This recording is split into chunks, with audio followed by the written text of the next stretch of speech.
Church, it came to pass in those days that Zechariah drew close to worship the Lord and burn incense, that it so happened that the angel of the Lord appeared unto him while he was inside the temple of the presence of the Lord, and said unto him, Be not afraid, your prayers for a child will be answered.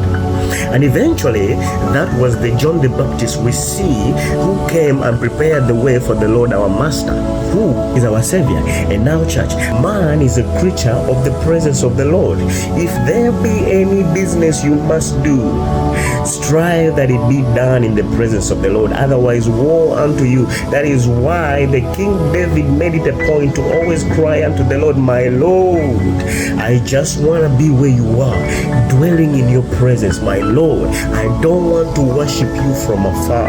How I wish this would be our daily prayer. How I wish.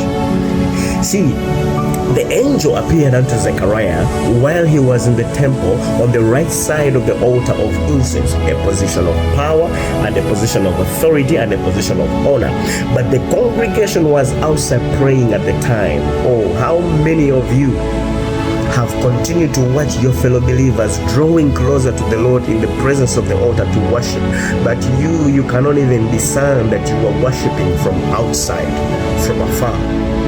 See, church, the congregation was outside, but the angel appeared unto him that was inside the temple of the presence of the Lord, and moreover on the right side of the altar. So therefore, church, that's the place we must all cry unto the Lord to draw us to. For our Savior came and was crucified that we may all now have access to the inside of the temple and of the altar of the Lord's presence. Otherwise, in those days shall a brother and a sister look at the victorious and peaceful life of a fellow believer and start to lament and say, I was there with him. We prayed together. We went to the same church. We fasted together. We worshiped the same God. But how is it that they are lifted up this high? How is it? How is it? Those are the questions you shall continue asking yourself. But believer, outside the Lord, there is nothing much you can yield. And the deeper you draw closer to the temple and the altar of the Lord's presence, it has so much significance in the results you yield in the Lord in your journey with the Master. Otherwise, church, you can never plant maize and expect to harvest cassava. You cannot draw the same results as your fellow believer who has dared to cry unto the Lord and dared to draw more closer into the temple of the Lord and his altar. You cannot, and you have no right to even expect the same results or even results at all.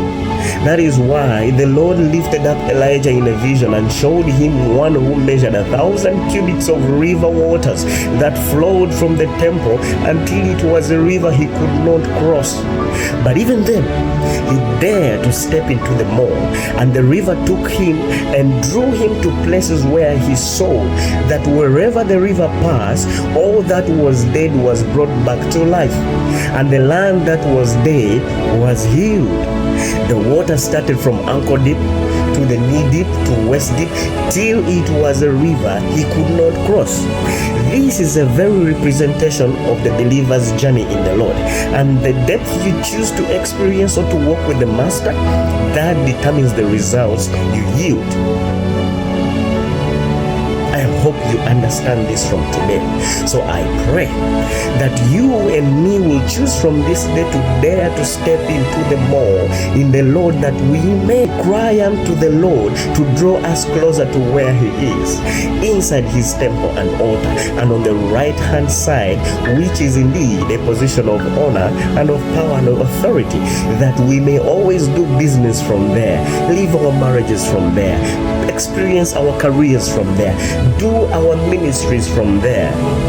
Otherwise, woe unto us, for we shall continue watching our fellow believers who have chosen and given themselves to cry unto the Lord daily, to be drawn unto the Lord, crying unto the Lord that he should quicken them, that they should worship him nearer, not from afar.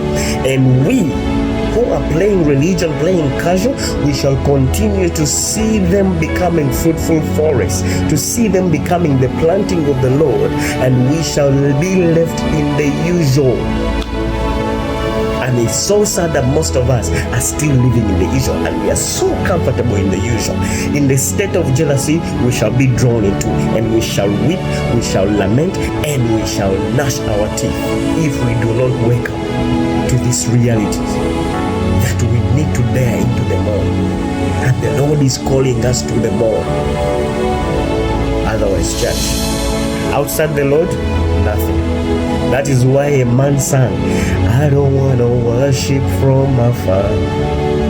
Draw me where to you are. Draw me close. This must be our cry. Otherwise, we shall continue living the same usual lives. And then we blame the Lord. That is not God's fault. It is our fault. And we continue to say, look at the wicked, they prosper. Because they have sold themselves to step more into the wickedness. But we, the children of God, we have still playing casual. Disobedience has become our daily bread. And it is blinding us. It is blurring our vision that we cannot even step into the more. So sad.